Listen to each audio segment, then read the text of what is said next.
প্রিয় দর্শক, স্বাগত জানাচ্ছি আগামীর বাংলাদেশ অনুষ্ঠানে। আশা করি আপনারা ভালো আছেন, সুস্থ আছেন। অনুষ্ঠানের শুরুতেই চলুন পরিচিত হয়ে নেই আমাদের দুজন অতিথির সঙ্গে। আজকে আমাদের সঙ্গে রয়েছেন ফারুক আসিফ, মহাপরিচালক, press institute of Bangladesh, PIB নামে যা পরিচিত। আরও রয়েছেন সায়ন্ত সাকাওয়াত, রাজনৈতিক বিশ্লেষক। আমরা শুরুতেই যাব ফারুক আসিফের কাছে। নির্বাচন, সংস্কার এবং রাজনীতি, দীর্ঘদিন ধরে এই আলোচনার মধ্যে আমরা ঘুরপাক খাচ্ছি। নতুন যোগ হয়েছে ফেসিবাদ বিরোধী শক্তিগুলোর মধ্যে বিরোধ এবং অনৈক্য। সমালোচনার টার্গেটে পরিণত হচ্ছেন বৈষম্য বিরোধী ছাত্র আন্দোলনের নেতারা। পরস্পরের বিরুদ্ধে কড়া মন্তব্য ছুটছেন জামাত ও বিএনপি নেতারা। ফারুক আসিফ, এই বিষয়গুলো আপনি কিভাবে দেখছেন? দৃশ্যত মনে হচ্ছে যে একটা অভ্যুত্থানের নেতৃত্ব দানকারী শক্তিদের মধ্যে একটা প্রতিযোগিতা চলছে। এটা যদি আপনি খেয়াল করেন, এই প্রতিযোগিতাটা যতটা না তাদের নিজেদের কারণে হচ্ছে, তার থেকে বেশি হচ্ছে বিভিন্ন কায়েমি শক্তি তাদেরকে বিভিন্নভাবে ব্যবহার করবার চেষ্টা করছে বা ফাঁদে ফেলবার চেষ্টা করছে। এবং পুরো ফ্যাসিবাদী ব্যবস্থা কিন্তু অনেকটাই অক্ষত রয়ে গেছে। আমরা তাদের মুখপাত্ররা পরিবর্তন হয়েছে, তাদের নেতা নেত্রীরা পালিয়েছেন, কিন্তু ব্যবস্থাটার যে ফাংশন সেটা কিন্তু তারা করে যাচ্ছে। এবং সেটারই একটা ইফেক্ট এইখানে দেখা যাচ্ছে যে দলগুলোর মধ্যে মনে হচ্ছে একটা দূরত্ব। কিন্তু আমরা আবার এটাও দেখছি, যখনই জাতীয় একটা কোনো সংকট তৈরি হচ্ছে, তখন ডক্টর মোহাম্মদ ইউনূসের নেতৃত্বে যে কোনো ডাক এলে তারা কিন্তু এক জায়গায় বসে যাচ্ছে। ছাত্ররা গণঅভ্যুত্থানের একটা বকেয়া দায়িত্ব ছিল, যে গণঅভ্যুত্থানের ঘোষণা, সেটা তারা উদ্যোগ নিল। কিন্তু যখনই বিএনপি সহ অন্যরা আপত্তি করলো যে এটা একা তারা কেন করবে, তারা কিন্তু বিনয়ের সঙ্গে কর্মসূচিটা পরিবর্তন করলো। তো এটা তো জেস্টারটা হচ্ছে, ভঙ্গিটা হচ্ছে যে আমরা আসলে ঐকমত্য ভাঙতে চাই না।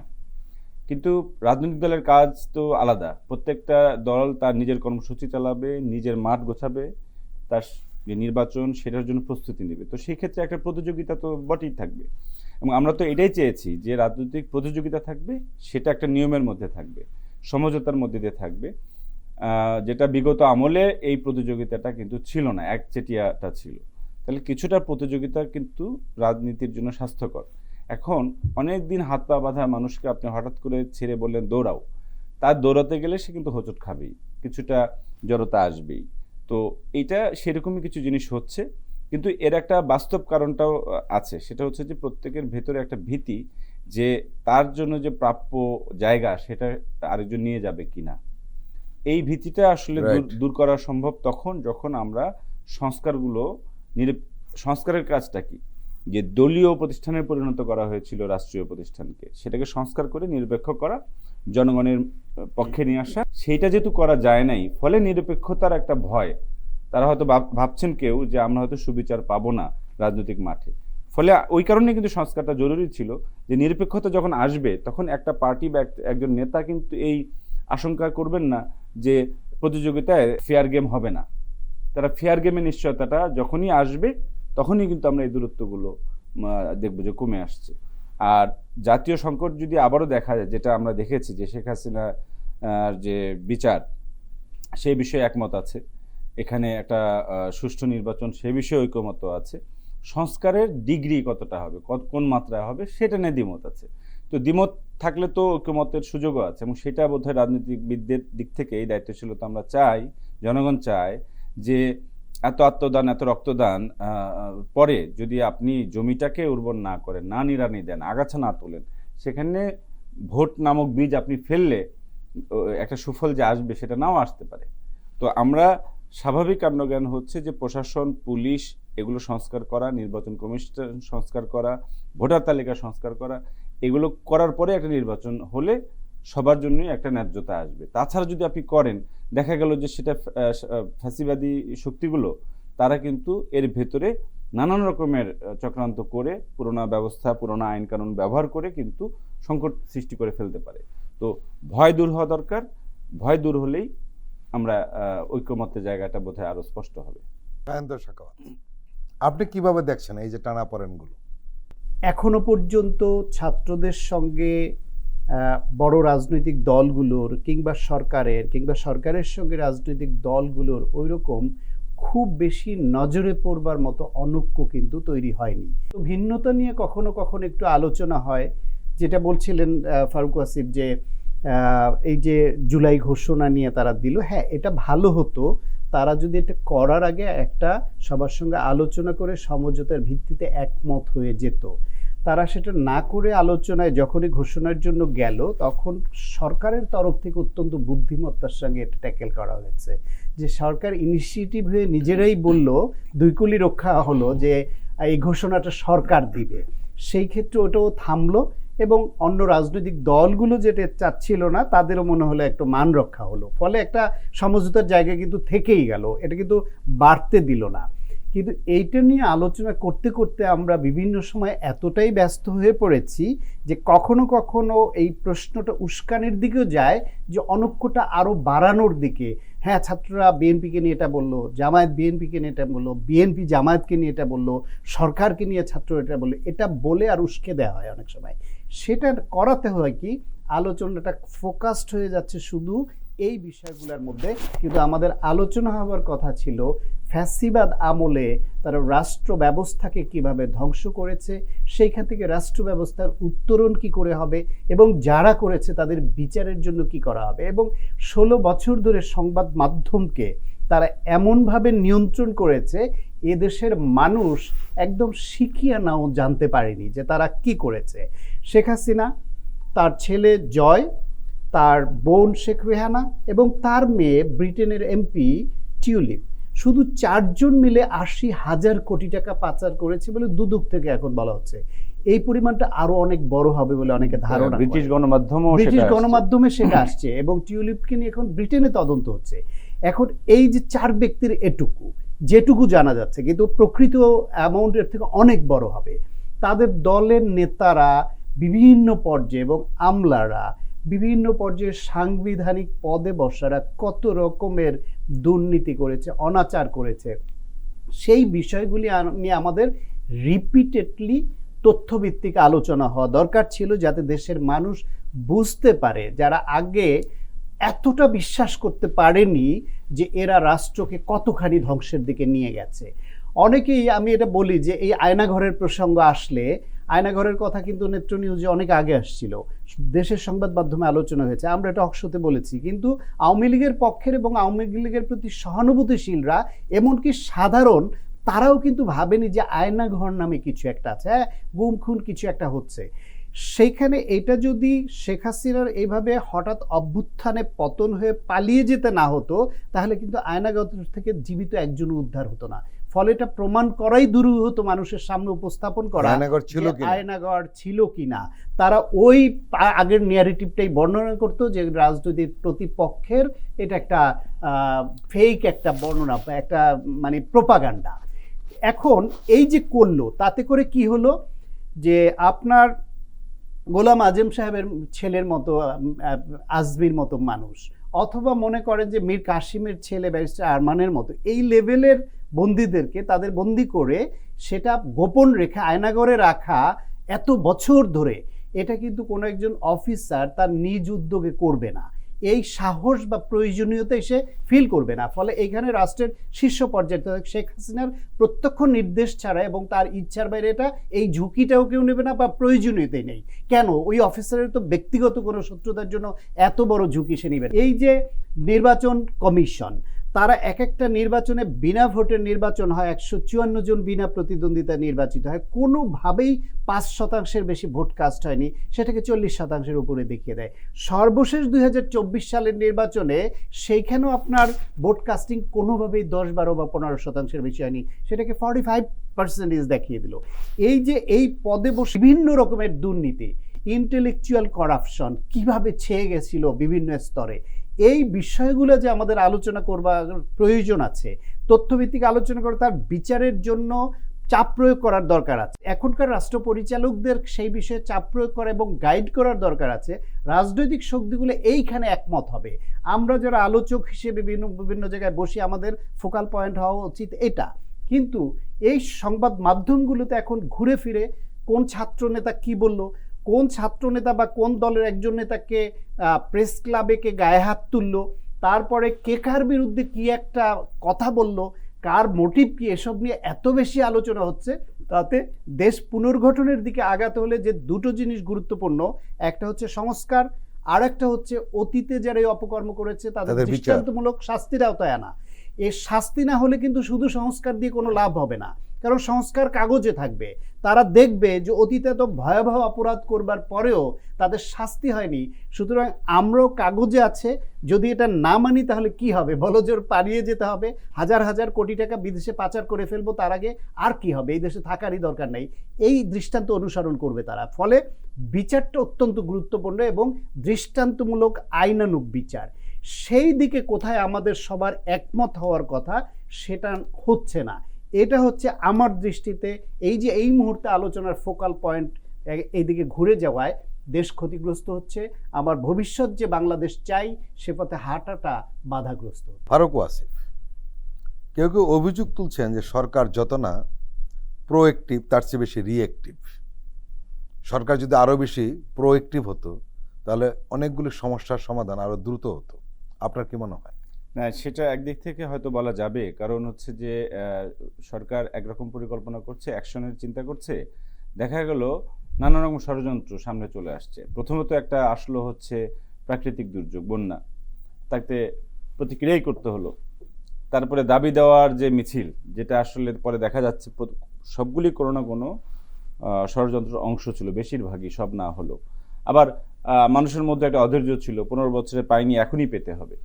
এই যে শিশুদের মতো একটা জিনিস চলে আসে যে আমার শিশুরা যা চায় এখনই চায়, হ্যাঁ, কিন্তু ওইটা যে পেতে যেও সময় লাগবে, ওইটাকে আদায় করার জন্য যে একটা প্রসেস লাগবে সেটা চায় না। ফলে যে কারণে আমাদের মনোযোগ বিচার এবং শহীদের যে ক্ষতিপূরণ, পুনর্বাসন, আহতদের চিকিৎসা, সেসব থেকে দৃষ্টি সরে গেছে। এবং যে পুরনো ব্যবস্থা, আমলাতন্ত্র, তারাও এইসব প্রক্রিয়াকে শিথিল করে দিয়েছে, কিন্তু তার দায় সরকারের উপর আসছে। তো সেদিক থেকে সরকার আমার মনে হয় যে আরও দৃঢ়, কারণ এই সরকার একটা গণঅভ্যুত্থানের সরকার, এটা একটা তত্ত্বাবধায়ক সরকার না। এই কনসেপ্টটা আমাদের মধ্যে যথেষ্ট পরিষ্কার কিনা আমার সন্দেহ আছে, যে এই গণঅভ্যুত্থানের সরকারের প্রধান কাজ শুধু তত্ত্বাবধায়ক সরকারের মতো না, তাকে ক্লিন করা, পরিষ্কার করা, সংস্কার করার মধ্য দিয়ে, বিচার করার মধ্য দিয়ে, শাস্তি দেওয়ার মধ্য দিয়ে পরিষ্কার করা মাঠটা। এটার জন্য যে নির্বাহী ক্ষমতা জনগণ তাদের দিয়েছে, জনগণের সে সম্মতি জনগণ নানানভাবে প্রকাশ করেছে। তো সেই জায়গা থেকে তাদের বিনয় যতটা, তার থেকে বেশি আরও বেশি সাহসী এবং মাঠে তাদের মানে দৃঢ় কঠিন উপস্থিতি দরকার ছিল পরিষ্কার কঠিন ভাষায় হচ্ছে নির্দেশনাগুলো জারি রাখা। এবং এই নমনীয়তা না থাকাতে এখন এই কাজটা করতে পারেন অনেক বেশি রাজনৈতিক নেতারা, তারা ঝুঁকে নিতে পারেন, তারা যেমন মারামারিও করতে পারেন, তারা একটা দাবির জন্য জেলেও যেতে রাজি থাকেন, যেটা বিএনপি নেতৃত্বগত এবং অন্য যারা বিরোধী দলের অনেকেই হচ্ছে ছাত্র নেতৃত্ব, তারা জেলে গিয়েছে। কিন্তু সরকারের গঠনে যেহেতু বিশেষজ্ঞ প্রকৃতির মানুষেরা আছেন, যারা মূলত প্রতিষ্ঠান চালিয়েছেন, আবার কেউ কেউ একাডেমিক, তো ছোট প্রতিষ্ঠান চালানোর বিষয়টা একরকম, আর রাষ্ট্র চালাবার বিষয়টা আরেক রকম। তো রাষ্ট্রের যে নির্বাহী প্রকাশ, নির্বাহী পরিচয়, নির্বাহী ক্ষমতা দেখানো, সেটার একটা ঘাটতি আমরা দেখতে পেয়েছি, যেটা হয়তো এই জনগণের শত্রুদেরকে উৎসাহিত করেছে যে না, সরকার তো নরম, ফলে আমরা পুশ করি। তো আপনি কচুরিপানা, আপনাকে হয় পুরো পুকুর থেকে তুলে ফেলতে হবে, না হলে সেটাকে বাঁশ দিয়ে ঠেলা দিয়ে একটা জায়গায় আটকে রাখতে হবে। আপনি যখনই শিথিলতা দেখাবেন, কচুরিটা ছড়িয়ে পড়বে। তো এই জায়গাটা শুরুর দিকে এই মেসেজিংটা সরকারের দিক থেকে, যে আমরা ছাড় দিব না, আমরা কঠোর হব, এই মেসেজিংটা দরকার ছিল, যেটা আসলে রাজনৈতিক নেতৃত্বের জায়গাটা যদি এখন আপনি আসেন রাজনৈতিক নেতৃত্বের জায়গায়, আজকে যদি দলগুলো যারা গণতন্ত্রের মনা দল, ফ্যাসিবাদ বিরোধী দল, তারা যদি সরকারকে একেবারে অটুট সমর্থনটা দেয়, যে আপনি যদি এই কাজগুলো করেন আপনাকে আমরা পূর্ণ সমর্থন দিব এবং সহযোগিতা করব, তাহলে কিন্তু সরকারের হাতটা শক্তিশালী হতো। ফলে আমরা যখন সরকারকে সমালোচনা করব যে অ্যাক্টিভ না রিঅ্যাক্টিভ, তাহলে একইভাবে রাজনীতিবিদদের জায়গায় আসতে হবে যে তারা কি ধরনের অ্যাকশনে ছিলেন, তারা কি কি কার্যক্রম দিয়ে সরকারকে সহযোগিতা করছেন। কারণ আসলে এই দলগুলো যারা মাঠে ময়দানে ত্যাগ তিতিক্ষার মধ্য দিয়ে 16 বছর বলেন, 18 বছর বলেন, এই 2024 এসেছে, তারাই এই দেশের প্রকৃত দেশপ্রেমিক, তারা এই দেশের রাজনীতির প্রকৃত নেতৃত্ব।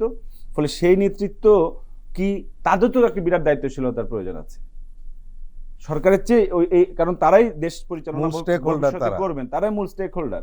বাকিরা বলছেন যে আমরা ফ্যাসিলিটেটর অথবা আমরা ম্যানেজার, কিন্তু আমি বলছি যে ম্যানেজারেরও একটা ওনারশিপ থাকা লাগে, নাহলে আমি এখানে কদিন থাকবো কি থাকবো না, যদি এই সংশয় আমার ভেতরে থাকে তাহলে আমার কনফিডেন্স কমে যাবে, আত্মবিশ্বাস কমে যাবে, আমি মৌলিক পদক্ষেপ নিব না, আমি রুটিন ওয়ার্ক করে যাব। ফলে এই যে রুটিন ওয়ার্কের মধ্যে সরকার ঢুকে যেতে যাচ্ছে বলে যে অভিযোগ, সেটার একটা বড় দায় কিন্তু রাজনীতিবিদদেরও নিতে হবে, যে আমরা পুরানা পথে চলবো। এটা কি একটা 90 সাল না, এটা 90 সালের চেয়েও বড় ঘটনা ঘটে গেছে।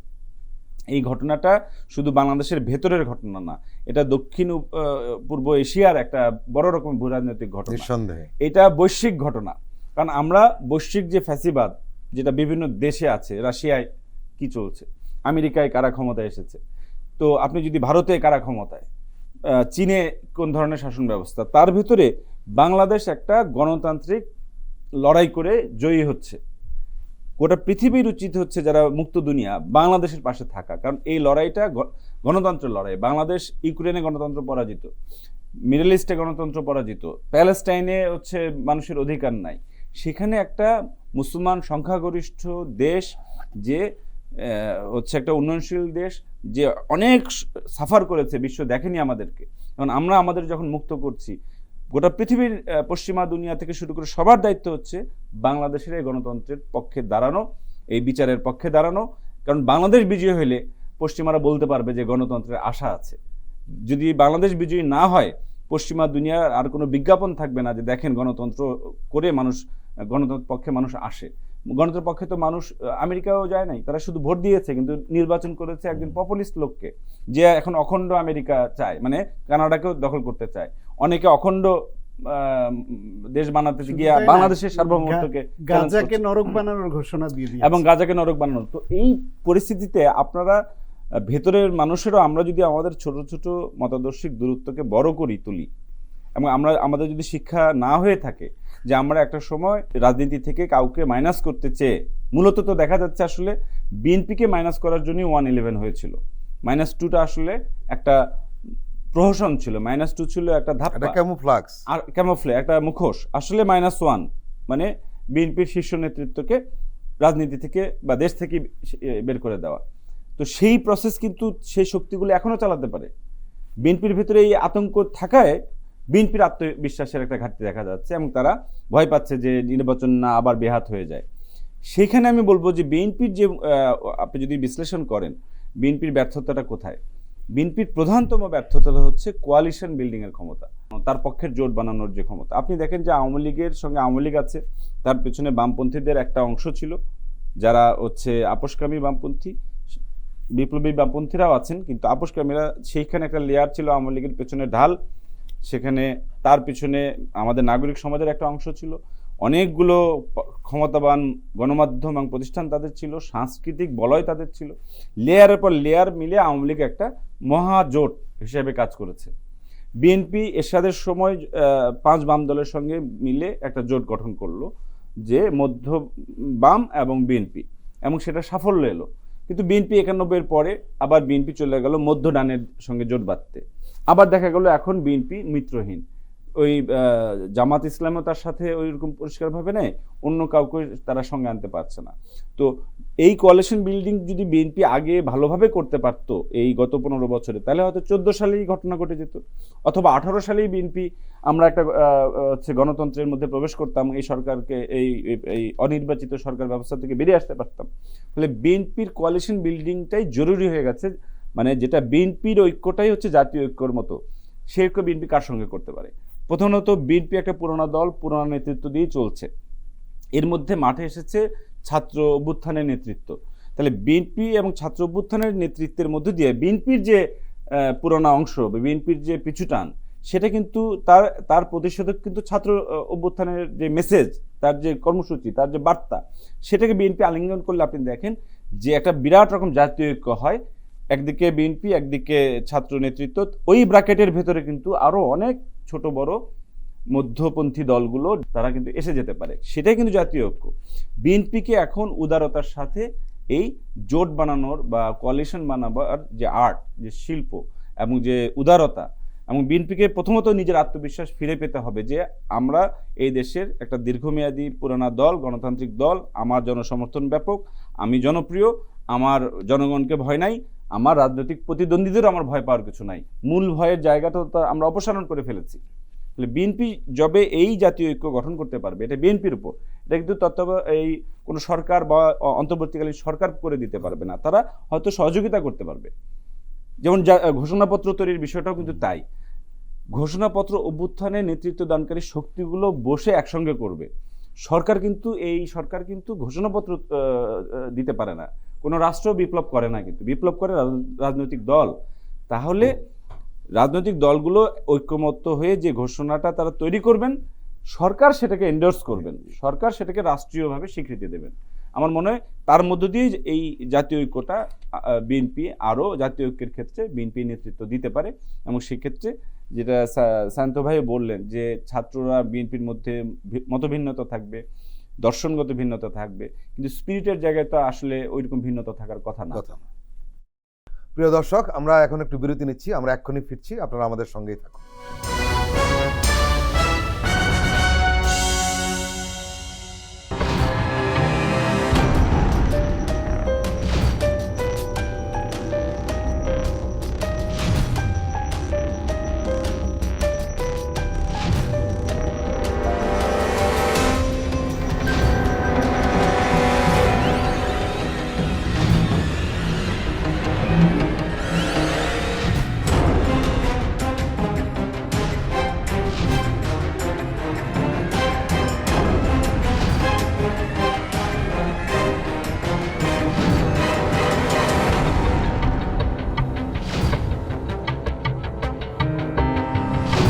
কেমন আছে অর্থনীতি দেখবেন প্রতি সোম ও মঙ্গলবার রাত 10:20।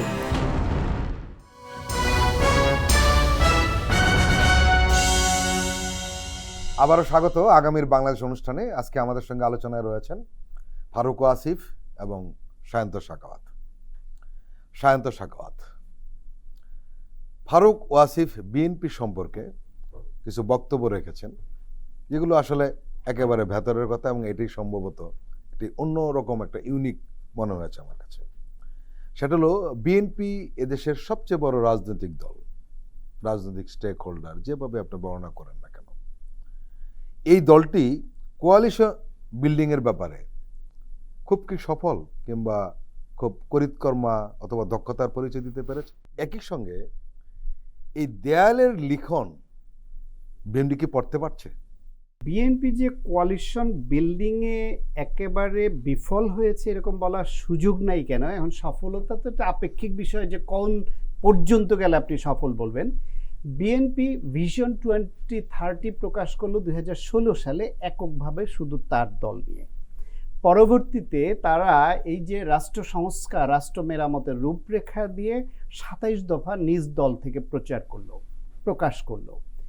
তাদের সমমনা যে ডান বাম বিভিন্ন যে মিত্র আছে, যাদের সঙ্গে নিয়ে ফ্যাসিবাদ বিরোধী আন্দোলন করছিল, তার মধ্যে আপনি গণসংহতি বলেন, নাগরিক ঐক্য বলেন, গণ অধিকার বলেন, বা আরও অনেক আছে। তাদের মতামতটা যখন পেল যে না, এর সঙ্গে আরও কিছু যোগ করতে হবে, এবং বিএনপি কিন্তু খুব সাদরে গ্রহণ করলো, একসঙ্গে বসলো, বহুবার আলাপ আলোচনা করলো, এবং সেই 27 দফাকে 31 দফা করলো, সেটা প্রচার করলো। বিএনপি এই পরিবর্তিত পরিস্থিতিতে বিএনপির নেতৃত্ব অনেকেই মনে করে যে দেশে মানুষের ভোটের অধিকার ফিরে এলে, সুষ্ঠু গ্রহণযোগ্য একটা ভোট হলে, আওয়ামী লীগ ফ্যাসিবাদ এবং গণহত্যাকারী হিসেবে গণধিকৃত এবং পলাতক হওয়ার পরে বিএনপি বৃহত্তর রাজনৈতিক শক্তি হিসেবে 2/3 মেজরিটি নিয়ে, ব্রুট মেজরিটি নিয়ে তারাই ক্ষমতায় আসবে, এরকম একটা ধারণা কিন্তু প্রচলিত আছে, বা বিএনপির অনেকে মনে করে। সেটা মনে করবার পরেও বিএনপি বলছে তারা তাদের সমমনাদের নিয়ে জাতীয় সরকার করবে। এখন সেখানে যারা সাড়া দিবে, কোনো দল যদি নিজ থেকে সাড়া না দিয়ে বাইরে থাকে, সেটারও তো একটি ইকুয়েশন থাকতে পারে। এমনকি তাদের জোট সমমনা দলদের মধ্যে কাউকে যেটা মনে করে যে এতদিনে ধরে ফ্যাসিবাদ বিরোধী ভূমিকা, তাদের বক্তব্য, কাজ, এরকম লোকদের জাতীয় সংসদেও প্রয়োজন, শক্তিশালী সংসদ করতে হলে। তাদের ব্যাপারে কিন্তু বিএনপি এরকম একটি ইঙ্গিত দিয়ে দিল যে তার এলাকায় তার রাজনৈতিক কর্মসূচি চালাতে যেন বিএনপির তরফ থেকে বাধা প্রাপ্ত না হয়, মানে বিএনপির বাইরের সমমনা এমন দিনেও। ফলে বিএনপির এই যে ছাড় দেওয়ার মনোভাব, এই যে উদারতা এবং সবার সঙ্গে মিলে আগানোর যে চেষ্টাটা, সেটা তো দৃশ্যমান। এখন এই ক্ষেত্রে প্রত্যেকেরই নিজস্ব কৌশল থাকে, চাওয়া থাকে। ছাত্রদের সঙ্গে বিএনপির কোথাও কোথাও ঐক্য হচ্ছে, কোথাও কোথাও মতভিন্নতা হচ্ছে। ওই মতভিন্নতাটাও গণতন্ত্রের সৌন্দর্য। এই প্রথম আলোচনায় কিন্তু ফারুক ওয়াসিফ বলছিলেন যে রাজনীতিতে প্রতিযোগিতা থাকতে হয়।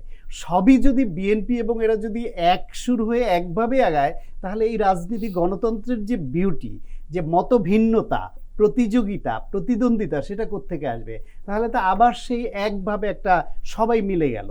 ফলে এরকম চিন্তা থেকেও কারো কারো মধ্যে হতে পারে যে হ্যাঁ, মতভিন্নতা থাকুক, তারা তাদের মতো রাজনীতি করুক, দেশের বেসিক কিছু প্রশ্নে গণতন্ত্র, সার্বভৌমত্ব, ফ্যাসিবাদের পুনরুত্থান রোধ এবং তাদের বিচার এবং ভোটের অধিকার, তত্ত্বাবধায়ক সরকার, এরকম কিছু সংস্কার, বেসিক সংস্কার, এই প্রশ্নে মতভিন্নতা যেন প্রকট হয়ে না ওঠে। সেখানে তো বিএনপি অনেক ছাড় দিচ্ছে। আপনি খুব অ্যামেজিংলি মানুষ লক্ষ্য করছে, বিএনপির অ্যাক্টিং চেয়ারম্যান তারেক রহমান, উনি দেশের বাইরে বসে এই শীর্ষ পর্যায় থেকে তৃণমূল পর্যায় পর্যন্ত দলের সঙ্গে যোগাযোগ রক্ষা করে গত 16 বছর ধরে, বিশেষ করে 18 সালে ম্যাডাম খালেদা জিয়াকে জেলে নেওয়ার পরে দলের ঐক্য যেভাবে ধরে রেখেছেন, এবং এই গণ অভ্যুত্থান এবং তার পরবর্তী সময়ে তার প্রতিটি স্পিচ লক্ষ্য করেন, তার সিদ্ধান্ত, তার কথা, তার সব কিছুতে তার শত্রুরাও এমন একটা পয়েন্ট বের করতে পারে না যেটা নিয়ে সমালোচনা করে বলা যায় যদি গণতন্ত্রের বিপক্ষে, ঐক্যের বিপক্ষে বা ভবিষ্যৎ যে বাংলাদেশ আমরা আকাঙ্ক্ষা করছি তার বিপরীতে কোনো অবস্থান বা কথা ব্যক্ত করেছেন। ফলে এটি তো অবশ্যই পজিটিভ। ফলে সেই ক্রেডিটটিও আপনার বিএনপিকে দিতে হবে। সরকারের তরফ থেকে সেটা হলো গিয়ে রাজনৈতিক দল এবং রাজনীতিবিদদের যেরকম দায়িত্ব আছে সরকারকে সহযোগিতা করা, ঐক্য ধরে রাখা, ভবিষ্যৎ বাংলাদেশ নির্মাণের জন্য সংস্কারে হ্যাঁ বলা, এটা যেমন সত্য, তেমনি সরকারের তরফ থেকে এই সরকার যেহেতু ফ্যাসিবাদ বিরোধী, এইসব রাজনৈতিক এবং অরাজনৈতিক ছাত্র জনতা সকল স্টেক হোল্ডারের সমর্থনপুষ্ট সরকার, তাদেরকেও এদের সঙ্গে নৈকট্য বাড়াতে হবে, দূরত্ব কমাতে হবে। কিছু কিছু বিষয় আমার মনে হয়েছে সরকারের তরফ থেকে দূরত্বকে উস্কে দেওয়া হয়েছে। তাদের সঙ্গে বেশি বেশি ডায়ালগ হওয়া দরকার ছিল। সেটা কখনো প্রকাশ্য হবে, কখনো পর্দার আড়ালে হবে, কিন্তু ডায়ালগ চলতেই হবে, এটা চলমান রাখতে হবে। কিছু কিছু উপদেষ্টার ব্যাপারে, সরকারের কিছু কিছু আমলাতান্ত্রিক সিদ্ধান্তের ব্যাপারে যেই ছাত্ররা এদের প্রাথমিক নিয়োগদাতা, সেই ছাত্ররা বিরোধিতা করলো, রাস্তায় নামলো, রাজনৈতিক দলগুলো দেখা করে তাদের আপত্তির কথা বলল, প্রত্যেকটা রাজনৈতিক দল সেই উপদেষ্টার ব্যাপারে বা ওইরকম কিছু সিদ্ধান্তের ব্যাপারে সরকার তাদের সিদ্ধান্ত অনড় থাকলো, কিন্তু ব্যাখ্যাটাও দিল না বা ওই দলগুলোকে সন্তুষ্ট করতে পারলো না যে হ্যাঁ, এদেরকে আমরা এই যৌক্তিক কারণে রেখেছি, আপনি এটা নিয়ে বাধা দিয়েন না, আমাদের সহায়তা করেন। তাহলে কি হলো, যখন সব দল, ছাত্র সবাই কোনো বিশেষ উপদেষ্টা বা একাধিক উপদেষ্টা বা কোনো ব্যক্তির বিষয়ে বা আমলাতান্ত্রিক কোনো সিদ্ধান্তের বিষয়ে আপত্তি জানায়, তখন সেটাকে সরকার যখন আমলে না নেয়, তখন তারা মনে করে এদের কাছে কথা বলে তো লাভ নেই, এরা না আমাদের কথা আমলে নেয়, না আমাদেরকে সন্তুষ্ট করে ব্যাখ্যা দিয়ে বা কথা বলে, তখন দূরত্ব, অভিমান এটা বাড়তে থাকে। সেরকম কিছু বিষয় তো আমরা দেখতে পেয়েছি। ফলে এই সরকারকেও এইটা অনুধাবন করতে হবে যে তাদেরকে ভালোবেসে এ দায়িত্ব দিয়েছে এই ছাত্র জনতা, এবং তাদেরকে সহযোগিতা করার প্রত্যাশা রাখছে তারা রাজনৈতিক দলগুলোর উপরে। ফলে রাজনৈতিক দলগুলোকেও তো তাদের একটু ওন করতে হবে।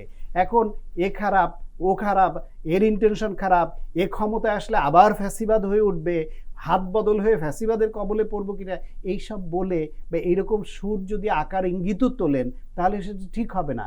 গুরুত্বপূর্ণ ব্যক্তি রাষ্ট্র পরিচালনায় যারা আছেন, তারা যদি অন্য রাজনৈতিক দলের গুরুত্বপূর্ণ নেতাদের ফোন অ্যাটেন্ড না করেন, যোগাযোগটা ঠিকমতো না রক্ষা করেন, তাদের মনে অভিমান হয়ে আসতে পারে, তাদের মনে একটু দূরত্ব আসতে পারে, মনে হতে পারে যে এরা কি আবার অন্য কারো দ্বারা কোনো খেলায় সম্পৃক্ত হয়ে যাচ্ছে কিনা, যেটা ফারুক আসিফ বললেন যে তিক্ত অভিজ্ঞতা তো বিএনপির আগের আছে।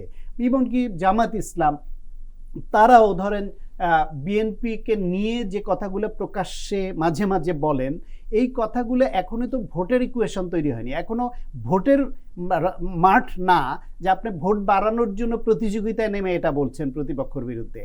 সেই ক্ষেত্রে এরকম অভিযোগ আছে। বিএনপির বিরুদ্ধে একেবারে অভিযোগ নেই তা তো না, জামাত ইসলামের বিরুদ্ধে অভিযোগ নেই তা তো না, ছাত্রদের বিরুদ্ধে অভিযোগ নেই তা তো না, বরং আপনারা দীর্ঘদিন 16 বছর প্রত্যেকেই নিপীড়নের শিকার হয়েছেন, প্রত্যেকে একসঙ্গে ফ্যাসিবাদের বিরুদ্ধে লড়াই করেছেন। এখন একে অপরের বিরুদ্ধে এরকম অভিযোগ থাকলে সেটা আপনারা নিজেরা নিজেদের মধ্যে বলেন, ভাই আপনার দলে এই সমস্যা হচ্ছে, আপনাদেরও ক্ষতি করছে, দেশকে ক্ষতি করছে, আমাদেরও ক্ষতি করবে, এটা নিরসন করেন। সেই পরামর্শ দিয়ে নিজেরা আগান, দেশকে আগান। সেটা না করে যদি আপনি প্রতিযোগিতা করতে গিয়ে কদর্য বিষয়গুলি একে অপরের বিরুদ্ধে সামনে বলা শুরু করেন, তাহলে অনৈক্য বাড়বে। রাজনৈতিক দলগুলোর মধ্যে ছাত্রদের সঙ্গে রাজনৈতিক দলের অনৈক্য যদি বাড়ে, ছাত্রদের সঙ্গে এবং রাজনৈতিক দলগুলোর সঙ্গে সরকারের যদি মানে বোঝাপড়ায় যদি দূরত্ব বাড়ে, তাহলে তার সুযোগটা ফ্যাসিবাদ দিবে। সেইটা কিন্তু মনে রাখা এবং দায়িত্ব প্রদর্শন করা শুধু রাজনৈতিক দল বা ছাত্রদের কাজ নয়, সরকারের দায়িত্ব সেটা, বরং তাদের দায়িত্ব অনেক বেশি আমি বলবো, কারণ এই মুহূর্তে ড্রাইভিং সিটে তারা আছে। সংস্কার করবে ভালো কথা, রাজনৈতিক দলগুলো বারবার বলছে শুরু থেকে যৌক্তিক সময়ে নির্বাচন। যৌক্তিক সময় বলতে কি বোঝেন? বসেন, কথা বলেন যে আপনারা যৌক্তিক সময় বলতে কি মন করেন, কতদিন বা কোন কোন সংস্কারগুলো আপনারা চান বলেন, সহযোগিতা করেন, আমরা ওইটা প্রথম ধাপে করি। তারপর আপনারা যদি না চান তাহলে কি হবে পরে আলোচনা করে ঠিক করা যাবে। এটা তো বক্তৃতায় বা কথায় কোনো কোনো উপদেষ্টা বলছেনও, কিন্তু তাদের সঙ্গে বসে তো একটা ফর্মাল বা ইনফর্মাল আলোচনার মাধ্যমে এটা আসতে হতো যে রাজনৈতিক শক্তি এবং ছাত্ররা কোন কোন সংস্কার পর্যন্ত নির্বাচনের আগে চায় এবং সেটা করতে সম্ভাব্য কেমন সময় লাগতে পারে। সে যেরকম রাজনৈতিক দল যৌক্তিক সময়ে নির্বাচন চায়, আবার সংস্কারটা তারা যেটুকু চায় সেটার জন্য আবার যৌক্তিক সময় কেমন লাগবে সেটা রাজনৈতিক দলগুলো বলতে বাধ্য, বলতো। আমার মনে হয় এই যে সমঝোতা, ডায়ালগ, সহিষ্ণুতা, এগুলোর ছোটোখাটো ঘাটতি সবার মধ্যে যেটা আছে এটা একদম গুছিয়ে ফেলতে হবে। তাহলে আমরা যে রাষ্ট্রের আকাঙ্ক্ষা করছি সেটা অর্জন করা সহজ হবে। ফারুক আসিফ, জাতীয় নির্বাচনের আগে কোনো ধরনের নির্বাচনই বিএনপি বা ছাত্রদল মানতে চাচ্ছে না।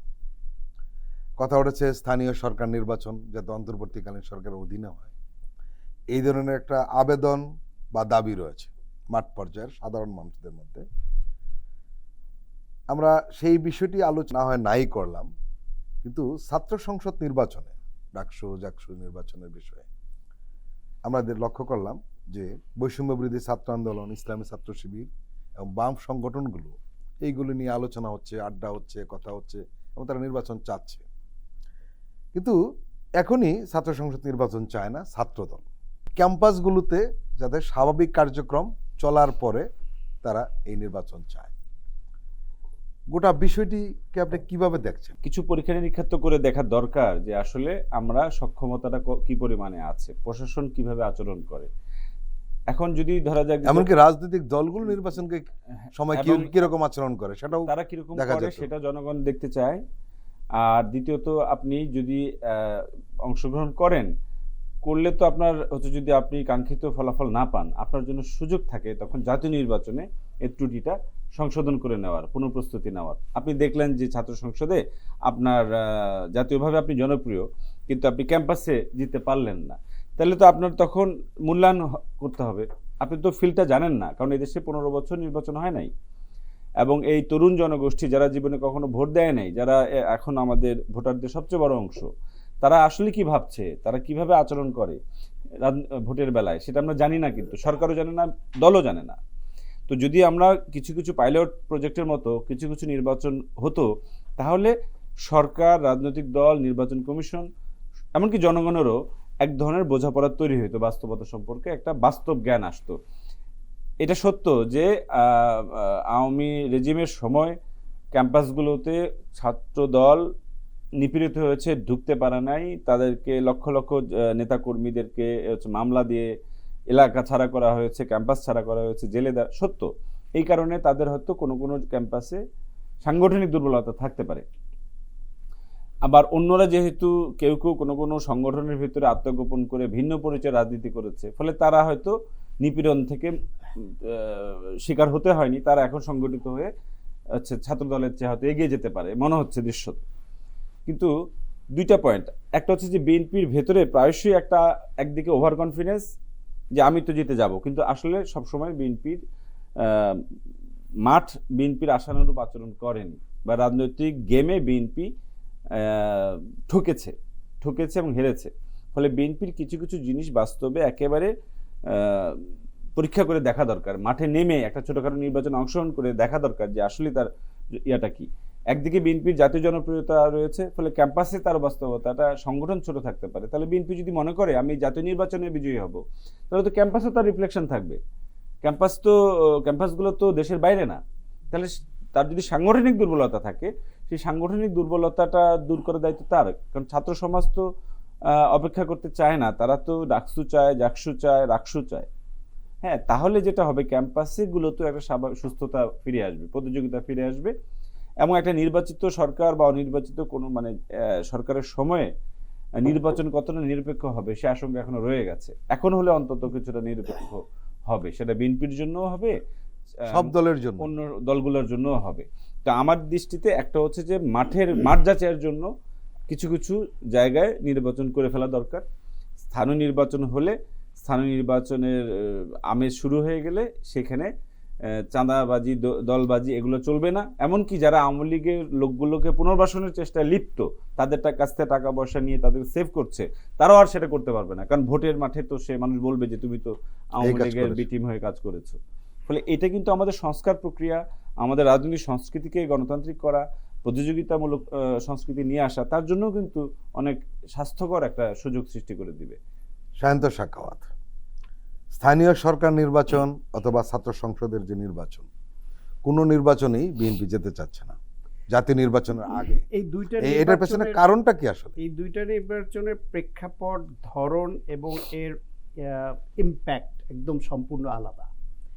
ছাত্র নির্বাচনটা হওয়া দরকার, আমি মনে করি যে ছাত্র নির্বাচনটা যেটা বললেন যে শুরু হলে ছাত্রদের মধ্যে যে রাজনৈতিক চর্চাটা করা দরকার, যে সহনশীলতা দরকার, শিক্ষার পরিবেশটা ফিরিয়ে আনার জন্য ছাত্রদের মধ্য থেকে অঙ্গীকার, তাদের মধ্য থেকে ছাত্র সংসদ গঠিত হলে cultural programme, sports programme, debate, নানান রকমের কিছু আস্তে আস্তে বাড়তে থাকবে।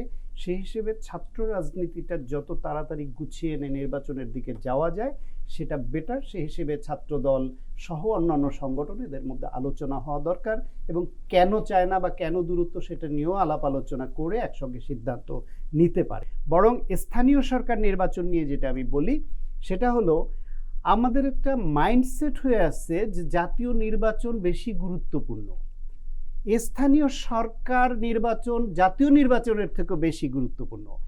জাতীয় নির্বাচন হলো তারা আইন প্রণেতা হবে, তারা ওই যে কাবিখা খাবিখা সব কিছুতে নাক গলানোর কারণে কোন খাল ভরাট হবে আর কোন খাল কাটা হবে, কোনখানের ইট সরানো হবে আর কোন ইট এখানে ভরাট করা হবে, সব কিছুতেই এমপি সাহেবরা ইনভলভ হওয়ার কারণে আমাদের মাইন্ডসেট হয়ে আছে যে এমপিদের ওইখানে সব কিছু।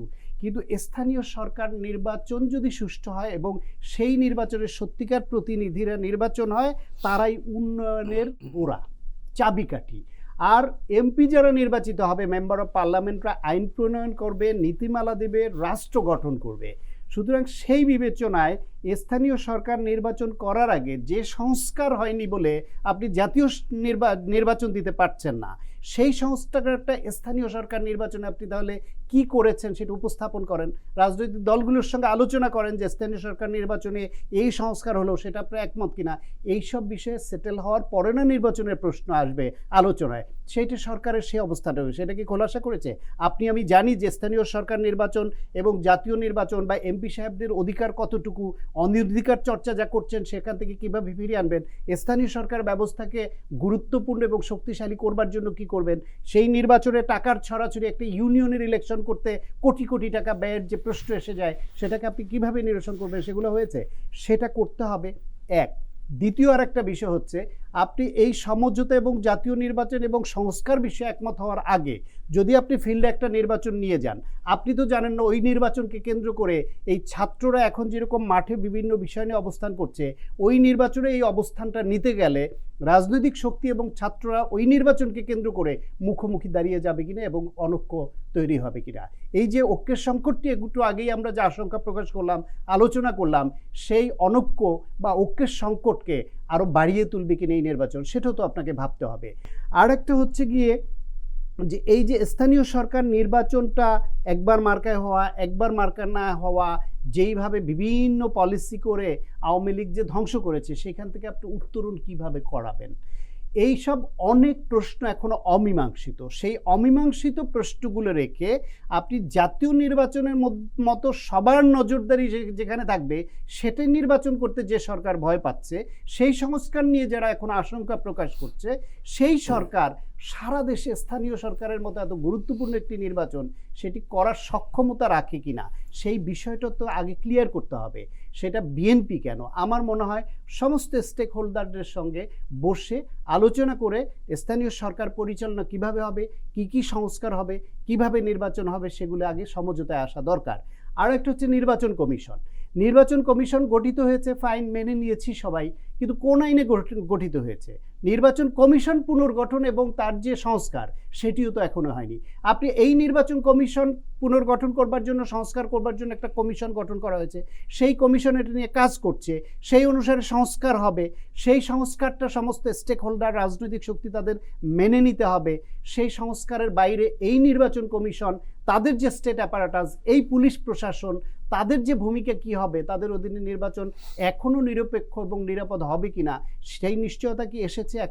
এখনো কি আপনি মনে করেন যে এই পুলিশ, এই প্রশাসন, এই আমলা, এই নির্বাচন কমিশন তারা পরিচালনা করে এদের দিয়ে একটা স্থানীয় সরকারের মতো একটা মহাকর্মযজ্ঞ সেটাকে তুলে আনতে পারবে? এই আস্থার পরিবেশ তৈরি হয়েছে। সুতরাং শুধু আপনি নির্বাচন দিয়ে দিলেন আর মাঠে ছেড়ে দিলেন, তার আফটার ইফেক্ট কি আপনি অনৈক্য বাড়াবে নাকি করবে? জাতীয় নির্বাচন প্রসঙ্গেও আসে। আপনার অনুমতি নিয়ে, যে যদি তাই হয় যে আপনার নির্বাচন কমিশন সংস্কার, নির্বাচনের আইন সংস্কার, প্রশাসন সংস্কার, ভোটার তালিকা সংস্কার করার পরে নির্বাচন দেওয়া দরকার, তার আগে নয় যদি হয়, তাহলে তো সংস্কারের জন্য বিএনপির আরো সময় দেওয়া উচিত না। কিন্তু বিএনপি একদিকে বলছে যে যৌক্তিক সময় বলতে খুবই নিকটবর্তী সময়ের কথা বলছে, আবার একদিকে বলছে যে পুলিশ প্রশাসন ইত্যাদি সংস্কার না করে নির্বাচনে গেলে তো বিএনপির জন্য সেটা বুমেরাং হতে পারে। হ্যাঁ, তো তাহলে আমরা এখানে তো আসলে সরকার বা যারা সংস্কার চাইছি, যারা নির্বাচন চাইছি, যারা ঐক্য চাইছি, তারা আসলে তিনজনই তিনটা চাইছে।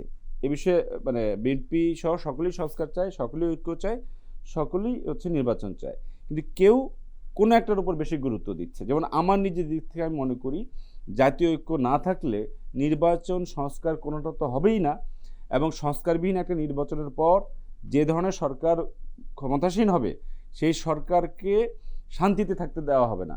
সেই সরকার তার কাজ পরিচালনা করতে পারবে না পুরোনো প্রশাসনের লোক নিয়ে, পুরোনো বাস্তবতা নিয়ে, পুরোনো মাঠে। ফলে মাঠ যদি পরিষ্কার না করেন, প্রশাসন পরিষ্কার না করেন, সংস্কার না করেন, ইলেকশন করে একটা সরকার গেল, সেটা কিন্তু ঝুঁকিপূর্ণ। সেটা যেই জিতবে তার জন্য ঝুঁকিপূর্ণ। ঠিক আছে, তাকে ফেলে দেওয়া হতে পারে, দেশি বিদেশি প্রশ্নটা করা হয়ে গেছে। এবার আমি বলি, বিএনপির এই প্রশ্নের অবস্থানটাকে কেউ মিসরিড করছে, কেউ মিসলিড করছে। মানে বিএনপির যে এটা এমনও হতে পারে তাহলে যে বিএনপি হয়তো তাদের চাওয়াটা বোঝাতে পারছে না, অথবা তারা বুঝিয়েছে আপনি বুঝতে চাচ্ছেন না, এবং না বুঝে তাকে মিসরিড করে আপনি এই বিষয়টাকে মিসলিড করছেন সোসাইটিতে, সেটাও কেউ কেউ করতে পারে। আমি বলি বিএনপির চাওয়াটা কি, বা দেশবাসীর চাওয়া কি, বা আপনার আমার সকলের চাওয়া কি? বেসিক সংস্কারগুলি লাগবে এবং সেই সংস্কারের ফোকাল পয়েন্টে হবে নির্বাচন। রাষ্ট্র ব্যবস্থার আমূল পরিবর্তনের নাম করে সংস্কারের কালক্ষেপণটা চাচ্ছে না বিএনপি। বিএনপি চাচ্ছে একটি সুষ্ঠু গ্রহণযোগ্য নির্বাচন করতে গেলে নির্বাচন কমিশন সংস্কার করতে হবে। আপনি কতদিনে করতে পারবেন বলেন? সেটা কি আপনার 2 বছরে পারবেন না 6 মাসে পারবেন? সরকার সেটি বলুক স্পষ্ট করে যে আমাদের নির্বাচন কমিশন সংস্কার করতে এতদিন লাগবে। পুলিশ, নির্বাচনের অত্যন্ত গুরুত্বপূর্ণ উপাদান হচ্ছে আইন শৃঙ্খলা রক্ষা করা। পুলিশের মধ্যে এই ফ্যাসিবাদী পুলিশদেরকে নিউট্রাল করে নতুন নিয়োগ দিয়ে অথবা আগের পুরনো বঞ্চিতদের এনে এটা কি রিফর্ম করতে আপনার কতদিন লাগবে? আপনি বলেন যে এত দিনের মধ্যে এটা পারবো। এরপর আসেন প্রশাসন, আমলা, ডিসি অত্যন্ত গুরুত্বপূর্ণ নির্বাচনে হয়ে ওঠে, ইউএনও খুব গুরুত্বপূর্ণ হয়ে ওঠে। এইসব জায়গাগুলোয় আপনি কত দিনের মধ্যে সেই সংস্কারটা করতে পারবেন? অনন্তকাল ঝুলিয়ে রাখবেন? বিএনপি চাচ্ছে এটা করেন। নির্বাচনের সময় গুরুত্বপূর্ণ আরেকটা জায়গা হলো বিচার বিভাগ। আপনি নানান ইস্যুতে রায় দিয়ে, মামলা দিয়ে, অযোগ্য ঘোষণা করে, অথবা আদালতের বারান্দায় ঘুরিয়ে, অথবা নির্বাচনী ট্রাইব্যুনালের ওই মামলার নামে ঘুরিয়ে তাকে নির্বাচনে অযোগ্য করবেন, এইসব নানান খেলা চলে। সেই জন্য বিচার বিভাগকে ওই পর্যায়টুকু আপনার সংস্কার করা। তাহলে এই বেসিক জায়গাটুকু করতে আপনার যে কমিশনগুলি হয়েছে, কমিশনকে সময় বেঁধে দেওয়া হয়েছে, সেই সময় আবার কিছুদিন বেড়েছে, তাও তো আগামী মাসের মধ্যে পাচ্ছে। সেই রিপোর্টগুলি আসুক, রিপোর্ট আসার পরে রাজনৈতিক শক্তিগুলির সঙ্গে তারা বসুক, কথা বলুক। বিএনপি তো বলেনি যে সংস্কার ছাড়া আপনি নির্বাচনে যান, বলছে সংস্কারটা নির্বাচন কেন্দ্রিক সংস্কার করেন আগে, বাকিগুলো শুরু করেন।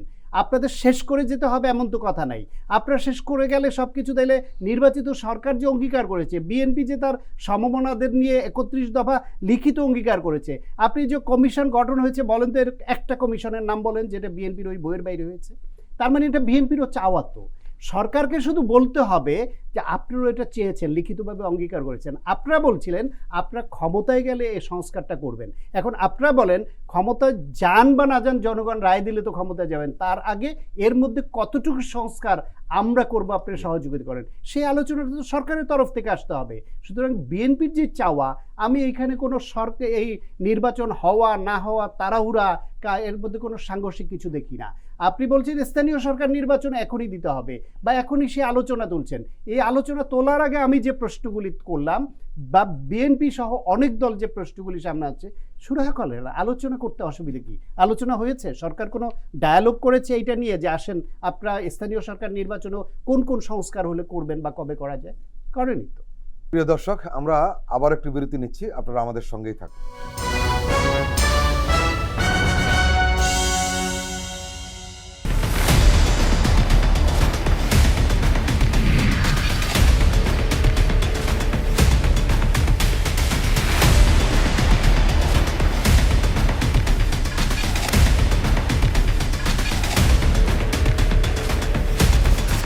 নিপীড়নের গল্প, প্রযোজনা মোহাম্মদ হাসান রিয়াদ ও গোলাম মোর্শেদ। দেখবেন প্রতি শুক্র ও শনিবার সন্ধ্যা 7টায়।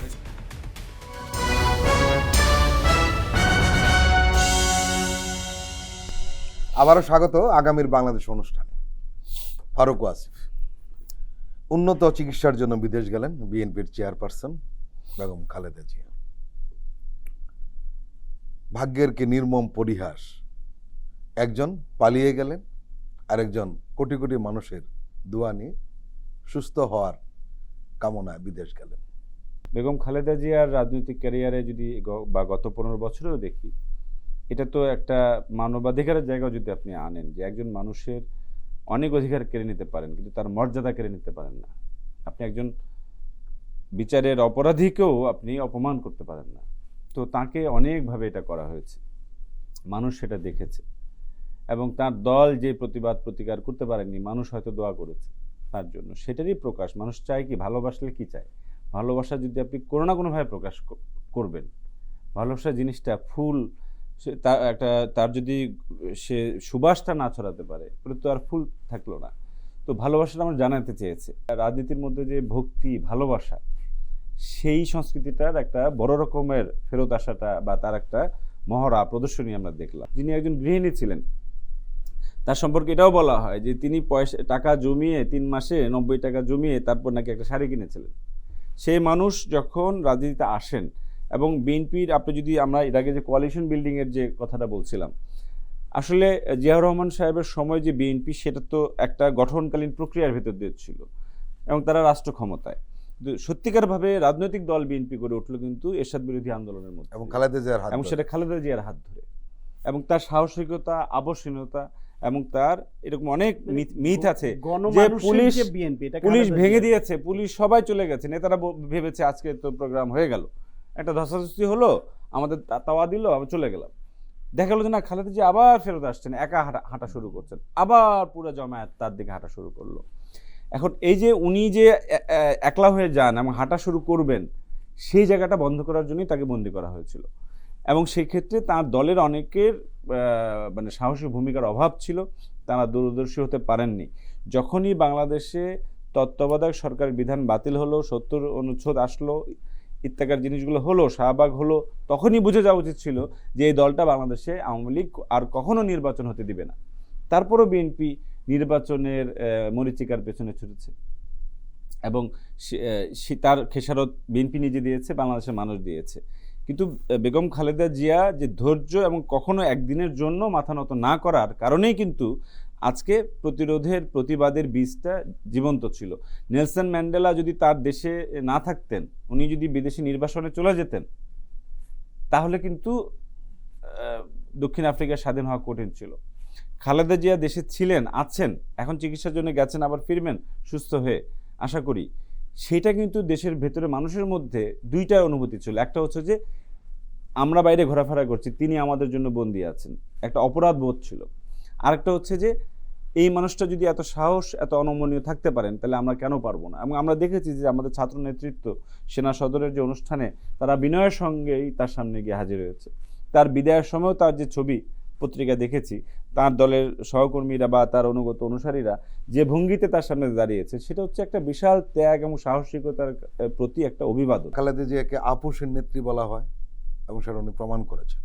সবচেয়ে বড় যে কাজটি করেছেন, মানুষের ভিতরে যারা সবচেয়ে বেশি নাড়া দিয়েছে, সেটি হলো উনি এমন একজন নেত্রী, দেশের জন্য, মানুষের ভোটাধিকার জন্য উনি ব্যক্তিগতভাবে তার নিজের জীবনের ঝুঁকি নিয়েছেন।